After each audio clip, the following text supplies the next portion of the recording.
Noong ika-30 ng Setyembre 2023 ay bumisita uli si Typhoon Jenny sa ating bansa, partikular sa ating mga kahuan na nakatira sa Northern Luzon at Batanes.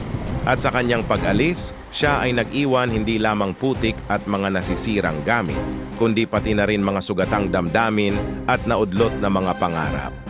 Habang ang karamihan sa atin ay abala sa pagbangon mula sa pinsala na hatid ng bagyong si Jenny, may isa pang kasunod na unos ang ating inaasahan at dapat paghandaan. Isang bagyong pamilyar na sa ating pandinig ang pangalan, at ito ay walang iba kundi ang pangalang Kabayan.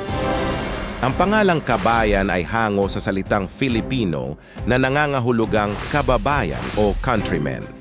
At sa bawat pagkakataon na ginamit ang pangalang ito sa mga bagyo na dumadaan sa ating bansa, ito ay nagpapaalala sa ating mga kahuan na manatiling alerto at handa sa anumang hamon na dala ng kalikasan.